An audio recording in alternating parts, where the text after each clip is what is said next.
Hi everyone. ನಾನು ಇವತ್ತು ಮಾತಾಡ್ತಾ ಇರೋದು ವೇಟ್ ಲಾಸ್ ಮಾಡ್ಕೊಂಡಾದ್ಮೇಲೆ ಯಾವ ರೀತಿ ನಿಮಗೆ ಬೆನಿಫಿಟ್ ಆಗುತ್ತೆ ಅದ್ರ ಬಗ್ಗೆ ನಾನು ಮಾತಾಡ್ತಾ ಇದ್ದೀನಿ. ಇದಂತೂ ನಿಮಗೆ ಸಖತ್ ಹೆಲ್ಪ್ ಆಗುತ್ತೆ. ಜಸ್ಟ್ ನೀವು ಥಿಂಕ್ ಮಾಡಿ, ಒಂದು 15 kg 20 kgs ನೀವು ವೇಟ್ ಲಾಸ್ ಮಾಡ್ಕೊಳ್ತಾ ಇದ್ದೀರಾ.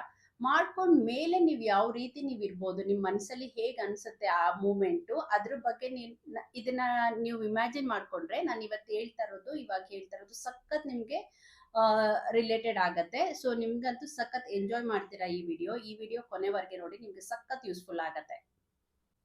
ಫಸ್ಟ್ ಒನ್ ಬಂದು, ನಿಮ್ಮ ಹೆಲ್ತ್ ತುಂಬಾ ಬೆಟರ್ ಆಗಿರತ್ತೆ. ಅಂದ್ರೆ ನಿಮ್ಗೆ ಕೆಲವೊಂದು ಹೆಲ್ತ್ ಇಶ್ಯೂಸ್ ಓವರ್ ವೇಟ್ ಇದ್ದಾಗ ಇರಬಹುದು. ಫಾರ್ ಎಕ್ಸಾಂಪಲ್, ತುಂಬಾ ಜನಕ್ಕೆ ನಾನು ನೋಡಿರೋ ಅಂತದ್ದು ಬ್ಯಾಕ್ ಪೇನ್ ಆಗಿರ್ಬೋದು, ಕಾಲ್ ನೋವು ಆಗಿರ್ಬೋದು, ಅಥವಾ ಸುಸ್ತಾಗ್ತಾ ಇರ್ಬೋದು, ಎನರ್ಜಿ ಲೆವೆಲ್ ಕಡಿಮೆ ಇರ್ಬೋದು, ಈ ತರದ್ದೆಲ್ಲ ಆಗ್ತಾ ಇರುತ್ತೆ. ಸೊ ಈ ತರ ಆದವ್ರಿಗೆ ಮೇನ್ ಆಗಿ ಒಂದು 20-30 kgs ವೇಟ್ ಲಾಸ್ ಮಾಡ್ಕೊಂಡಿದ ತಕ್ಷಣನೇ, ಅಂದ್ರೆ ಅವ್ರ ಐಡಿಯಲ್ ವೇಟ್ಗೆ ರೀಚ್ ಆಗಿದ ತಕ್ಷಣನೇ ಆಲ್ಮೋಸ್ಟ್ ಅವ್ರಿಗೆ ತುಂಬಾ ಡಿಫ್ರೆನ್ಸ್ ಗೊತ್ತಾಗ್ತಾ ಇರತ್ತೆ ಅವ್ರ ಹೆಲ್ತ್ ಅಲ್ಲಿ. ಇದು ನೀವು ಎಕ್ಸ್ಪೀರಿಯನ್ಸ್ ಮಾಡಿದಾಗ್ಲೇ ನಿಮ್ಗೆ ಗೊತ್ತಾಗುವಂಥದ್ದು. ಇದು ಫಸ್ಟ್ ನೀವು ತಿಳ್ಕೊಬೇಕಾಗಿರೋದು. ಸೆಕೆಂಡ್ ಒನ್ ಬಂದು, ನೀವು ಯಾವುದೇ ತರ ಡ್ರೆಸ್ಸಸ್ ಹಾಕೊಳ್ಳಿ, ಅಂದ್ರೆ ಒಬ್ಬೊಬ್ರಿಗೆ ಸಣ್ಣಕ್ಕಿರೋರ್ಗೆ ಕೆಲವೊಂದು ಡ್ರೆಸ್ಸಸ್ ಚೆನ್ನಾಗಿ ಕಾಣಲ್ಲ, ಕೆಲವೊಬ್ರಿಗೆ ತುಂಬಾ ಓವರ್ ವೇಟ್ ಇರೋರ್ಗೆ ಕೆಲವೊಂದು ಡ್ರೆಸ್ಸಸ್ ಚೆನ್ನಾಗಿ ಕಾಣಲ್ಲ.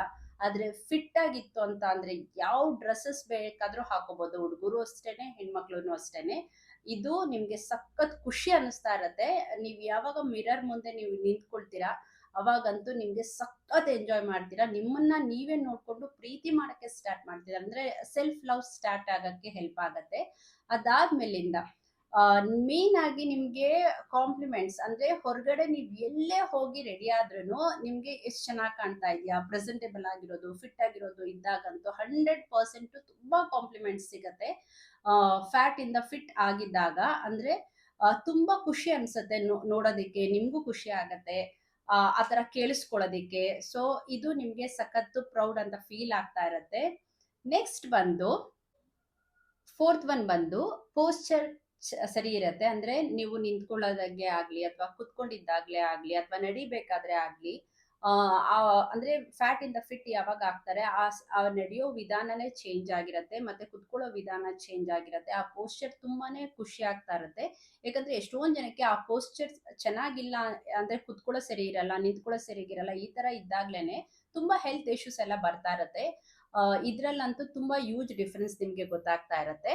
ಕಾನ್ಫಿಡೆನ್ಸ್, ಅಂದ್ರೆ ನಿಮ್ಮ ವರ್ಕ್ ಪ್ಲೇಸ್ ಅಲ್ಲಿ ನಿಮ್ಗೆ ಯಾವ ರೀತಿ ಕಾನ್ಫಿಡೆನ್ಸ್ ಇರುತ್ತೆ, ಅಂದ್ರೆ ನಿಮ್ಗೆ ನೆಕ್ಸ್ಟ್ ಲೆವೆಲ್ ಆ ಫಿಟ್ನೆಸ್ ನೀವು ಯಾವಾಗ ನೀವು ರೀಚ್ ಮಾಡ್ತೀರಾ, ನಿಮ್ಮ ಕಾನ್ಫಿಡೆನ್ಸ್ ಲೆವೆಲ್ ಸಖತ್ ಹೈ ಲೆವೆಲ್ ಅಲ್ಲಿ ಇರುತ್ತೆ. ಅಂದ್ರೆ ನೀವ್ ಏನಾದ್ರು ಅಚೀವ್ ಮಾಡ್ತೀನಿ ಅನ್ನೋ ಒಳಗಡೆಯಿಂದ ಕಾನ್ಫಿಡೆನ್ಸ್ ಬರ್ತಾ ಇರುತ್ತೆ. ಇದು ನೀವು ಫೀಲ್ ಮಾಡ್ತಾ ಇರ್ತೀರಾ, ಅಂದ್ರೆ ಸಖತ್ ಡಿಫ್ರೆನ್ಸ್ ಗೊತ್ತಾಗ್ತಾ ಇರತ್ತೆ. ಇದನ್ನ ನಿಮ್ಗೆ ಎಕ್ಸ್ಪೀರಿಯನ್ಸ್ ಮಾಡಿದಾಗ್ಲೇ ನಿಮ್ಗೆ ಗೊತ್ತಾಗುವಂತದ್ದು. ಅಂದ್ರೆ ಯೂಜ್ ಡಿಫ್ರೆನ್ಸ್. ನಾನು ತುಂಬಾ ಜನ ಕ್ಲೈಂಟ್ಸ್ ನ ನೋಡಿದ್ದೀನಿ, ಅವರು ವೆಯ್ಟ್ ಲಾಸ್ ಮಾಡ್ಕೊಂಡಾದ್ಮೇಲೆ ಅವ್ರು ಮಾತಾಡೋ ಶೈಲಿ ಆಗಿರ್ಬೋದು, ಅವ್ರದ್ದು ಕಾನ್ಫಿಡೆನ್ಸ್ ಲೆವೆಲ್ ನೆಕ್ಸ್ಟ್ ಲೆವೆಲ್ಗೆ ಹೋಗಿರತ್ತೆ. ಸಿಕ್ಸ್ತ್ ಬಂದು, ರಿಲೇಶನ್ಶಿಪ್ ಅಲ್ಲಿ ತುಂಬಾನೇ ಚೆನ್ನಾಗಿರೋದಕ್ಕೆ ಹೆಲ್ಪ್ ಆಗ್ತಾ ಇರುತ್ತೆ. ಸೊ ಯಾವಾಗ ಓವರ್ ವೇಟ್ ಇರ್ತಾರೆ, ಅಥವಾ ಏನು ಕೆಲಸ ಮಾಡೋಕ್ಕಾಗಲ್ಲ, ಬೇರೆಯವರಿಂದ ಕೆಲಸ ಮಾಡಿಸ್ಕೊತಾ ಇರ್ತಾರೆ. ಸೊ ಅಂದ್ರೆ ಬೇರೆಯವ್ರ ಹೆಲ್ಪ್ ತಗೊಳ್ತಾ ಇರ್ತಾರೆ. ಆ ಟೈಮಲ್ಲಿ ಬೇರೆ ತರ ರಿಲೇಶನ್ಶಿಪ್ ಇದ್ದಿದ್ದು ಯಾವಾಗ ಫಿಟ್ ಆಗ್ತಾ ಇರ್ತಾರೆ, ಅವಾಗ ಅವರೇ ಹೋಗಿ ಕೆಲಸ ಮಾಡೋಣ, ನಮ್ ಕೆಲಸ ನಾವೇ ಮಾಡ್ಕೊಳ್ಳೋಣ, ಈ ತರದ್ದೆಲ್ಲ ಇರುತ್ತೆ. ಆ ರಿಲೇಶನ್ಶಿಪ್ ಅಲ್ಲಿ ತುಂಬಾ ಸ್ಟ್ರಾಂಗ್ ಆಗಕ್ಕೂ ಚಾನ್ಸಸ್ ಇರುತ್ತೆ. ಇದು ಇದ್ರಲ್ಲೂ ನೀವು ಡಿಫ್ರೆನ್ಸ್ ನೀವು ನೋಡ್ತಾ ಇರ್ತೀರಾ. ಅಂದ್ರೆ ನಿಮ್ ಕೆಲಸ ನೀವೇ ಯಾವಾಗ ಮಾಡ್ಕೊಳಕ್ಕೆ ಸ್ಟಾರ್ಟ್ ಮಾಡ್ತಾ ಇರ್ತೀರಾ, ಅವಾಗ ಯೂಜ್ ಡಿಫ್ರೆನ್ಸ್ ನಿಮ್ಗೆ ಗೊತ್ತಾಗ್ತಾ ಇರುತ್ತೆ. ಸೆವೆಂತ್ ಬಂದು, ಮೋರ್ ಪಾಸಿಟಿವ್ ಟಾಕ್ಸ್. ಅಂದ್ರೆ ನಮ್ ಬಗ್ಗೆ ನಮ್ಗೆ ಒಂದು ಒಳ್ಳೆ ಮಾತಾಡೋದಕ್ಕೆ ಆಗ್ತಾ ಇರುತ್ತೆ. ಕೆಲವೊಂದ್ ಟೈಮಲ್ಲಿ ಏನಾಗುತ್ತೆ ಅಂತ ಅಂದ್ರೆ, ತುಂಬಾ ಓವರ್ ವೇಟ್ ಇದ್ದಾಗ, ಕೆಲವೊಂದೆಲ್ಲ ಪ್ರಾಬ್ಲಮ್ಸ್ ನಾವು ಫೇಸ್ ಮಾಡ್ತಾ ಇದ್ದಾಗ, ಅಯ್ಯೋ ನಾನು ಆಮೇಲೆ ಮಾಡಿದ್ರೆ ಆಯ್ತು, ಅಥವಾ ನನ್ಗೆ ಈ ಕೈಲಿ ಆಗಲ್ಲ, ಈ ತರದ್ದೆಲ್ಲ ಆಗ್ತಾ ಇರುತ್ತೆ. ಸೊ ಯಾವಾಗ ಫ್ಯಾಟ್ ಇಂದ ಫಿಟ್ ಆಗುತ್ತೆ, ಆಟೋಮೆಟಿಕ್ ಆಗಿ ನಮ್ ಬಗ್ಗೆ ನಮ್ಗೆ ಒಂದು ಒಳ್ಳೆ ಮಾತಾಡ್ಕೊಳ್ಳೋದಕ್ಕೆ ಆಗ್ತಾ ಇರುತ್ತೆ. ಇದನ್ನು ನೀವು ಎಕ್ಸ್ಪೀರಿಯನ್ಸ್ ಮಾಡ್ತೀರಾ. ಏಯ್ತ್ ಬಂದು, ಮೇನ್ ಆಗಿ ಸೆಲ್ಫ್ ಲವ್ ತುಂಬಾ ಜಾಸ್ತಿ ಆಗ್ತಾ ಇರುತ್ತೆ. ಅಂದ್ರೆ ಫಾರ್ ಎಕ್ಸಾಂಪಲ್, ಒಂದು ಫೋಟೋ ತಗೋಬೇಕಾದ್ರೆ, ಸಾಮಾನ್ಯವಾಗಿ ಓವರ್ ವೇಟ್ ಇತ್ತು ಅಂತಂದ್ರೆ ಹೈಡ್ ಮಾಡ್ಕೊಳ್ತಾ ಇರ್ತಾರೆ ಅವರು. ಮುಂದೆ ಬರಲ್ಲ, ಮುಂದೆ ಯಾರು ನಿಂತ್ಕೊಳ್ಳಿ ಆಮೇಲೆ ನಾನು ನಿಂತ್ಕೋತೀನಿ, ಅಥವಾ ಸೈಡಲ್ಲಿ ಈ ತರ ಸೈಡಲ್ಲಿ ನಿಂತ್ಕೊಳ್ಳೋದು, ಈ ತರದೆಲ್ಲ ಮಾಡ್ತಾ ಇರ್ತಾರೆ. ಸೊ ಈ ತರ ಎಲ್ಲ ಇದ್ದಾಗ ಫುಲ್ ಕಾನ್ಫಿಡೆನ್ಸ್ ಇಂದ ಹೋಗಿ ಫೋಟೋ ಎಲ್ಲ ತೆಗೆಸ್ಕೊಳಕ್ ಆಗತ್ತೆ. ಅಂದ್ರೆ ನೀವೇನ ಖುಷಿ ಪಟ್ಕೊಂಡು ನಿಮ್ಮ ಸೆಲ್ಫಿ ತಗೊಳ್ತೀರಾ, ಮತ್ತೆ ಫೋಟೋ ಎಲ್ಲ ತೆಗೆಸ್ಕೋತೀರಾ. ಇದೆಲ್ಲ ಸಖತ್ ಖುಷಿ ಆಗ್ತಾ ಇರುತ್ತೆ. ಈ ಮೂಮೆಂಟ್ ನೀವು ಎಂಜಾಯ್ ಮಾಡಿದಾಗ್ಲೇ ಆ ಫೀಲ್ ನಿಮ್ಗೆ ಗೊತ್ತಾಗುವಂಥದ್ದು. ನೈನ್ತ್ ಬಂದು ಸ್ಟ್ರೆಸ್ ಮ್ಯಾನೇಜ್ಮೆಂಟ್‌ಗೂ ಸಖತ್ತು ನಿಮ್ಗೆ ನೀವು ಫಿಟ್ ಆಗಿದ್ದಾಗ ಸಖತ್ ಹೆಲ್ಪ್ ಆಗ್ತಾ ಇರತ್ತೆ. ನೀವು ಹೇಗೆ ಮ್ಯಾನೇಜ್ ಮಾಡ್ಬೇಕು ಸ್ಟ್ರೆಸ್ ಅನ್ನೋದನ್ನು ಸಖತ್ ಹೆಲ್ಪ್ ಆಗ್ತಾ ಇರತ್ತೆ. ವೇಟ್ ಜಾಸ್ತಿ ಇದ್ದಾಗ ಬೇಡದೇ ಇರೋದಕ್ಕೆಲ್ಲ ಸ್ಟ್ರೆಸ್ ತಗೊಳ್ತಾ ಇರ್ತಾರೆ. ಈ ಥರನೂ ಆಗ್ತಾ ಇರತ್ತೆ.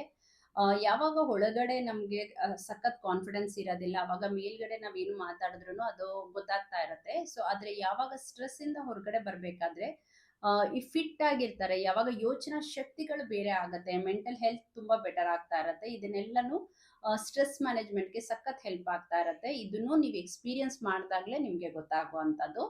ಯಾವಾಗ ನೀವು ಫಿಟ್ ಆಗಿರ್ತೀರಾ, ಸೊ ಆಗಂತೂ ನಿಮ್ಗೆ ಸೆಲ್ಫ್ ಡಿಸಿಪ್ಲಿನ್ ಅಂದ್ರೆ ನಮ್ಗೆ ನಾವ್ ಏನಕ್ಕೋಸ್ಕರ ಇಂಪಾರ್ಟೆನ್ಸ್ ಕೊಡ್ಬೇಕು ಅನ್ನೋದು ಗೊತ್ತಾಗತ್ತೆ. ಆ ಸೆಲ್ಫ್ ಡಿಸಿಪ್ಲಿನ್ ಅನ್ನೋದು ಫಾರ್ ಎಕ್ಸಾಂಪಲ್ ಬೆಳಗ್ಗೆ ಒಂದೊಂದ್ಸರಿ ಏನಾಗ್ತಾ ಇರತ್ತೆ, ಎಕ್ಸರ್ಸೈಸ್ ಮಾಡಕ್ಕೆ ಮೂಡ್ ಇರೋದಿಲ್ಲ, ಒಂದೊಂದ್ಸರಿ ಊಟ ಮಾಡೋದಕ್ಕೆ ಮೂಡ್ ಇರೋದಿಲ್ಲ, ಒಂದೊಂದ್ಸರಿ ಬೇರೆಯವರಿಂದ ನಮ್ಗೆ ಎಫೆಕ್ಟ್ ತುಂಬಾನೇ ಆಗ್ತಾ ಇರತ್ತೆ.